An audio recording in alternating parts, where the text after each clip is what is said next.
Pemirsa, tanaman kopi di Indonesia sudah tidak asing didengar, bahkan dikonsumsi sebagai minuman penyegar sebelum melakukan rutinitas kegiatan sehari-hari. Bahkan di Bali dari sejak lama leluhur telah mengenal minuman kopi sebagai salah satu minuman rempah penyegar untuk menghangatkan tubuh apalagi di pegunungan.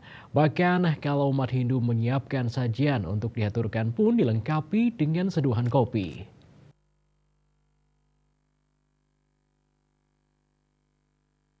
Dwi Atmika Arya Rumawan, analis kebijakan ahli media mengatakan kopi yang merupakan salah satu komoditas perkebunan dihasilkan dari kebun rakyat petani dari Sabang sampai Merauke, di samping juga dihasilkan dari PTP atau kebun milik pemerintah, sedangkan di Bali sebagian besar pertanaman kopi dimiliki petani sehingga budidayanya sangat tergantung dari skill petaninya yang didampingi petugas penyuluh.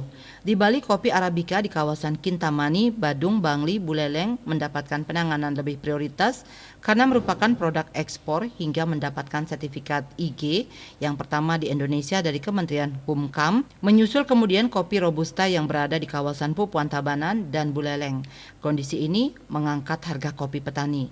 Luasan pertanian kopi di wilayah tersebut tidak terlalu luas kalau dibandingkan dengan kebun kopi yang berada di luar Bali, apalagi ditambah dengan terjadinya penebangan tanaman kopi oleh petani. Namun dari aspek kualitas biji kopi Bali spesifik sangat potensial dipasarkan di internasional dan nasional karena memiliki cita rasa khas kopi specialty. Kualitas produk kopi yang dihasilkan pasti organik tanpa menggunakan pestisida dan pupuk kimia buatan. Hanya produktivitasnya relatif rendah, namun masih ada peluang untuk ditingkatkan melalui pemupukan dan pemangkasan serta intensifikasi lainnya. Bahkan sekarang Pusat Koka sudah meluncurkan varietas kopi yang lebih unggul produksinya untuk dapat meningkatkan produktivitas. Potensi pertanaman kopi yang dimiliki petani di Bali, baik kopi Arabica maupun Robusta, sangat berpeluang untuk ekspor untuk mendatangkan devisa melalui peningkatan kualitas maupun kuantitasnya secara berkelanjutan.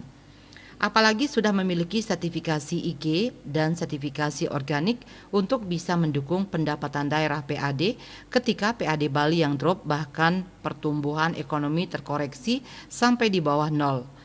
Di bawah rata-rata nasional karena dikoyak-koyak COVID.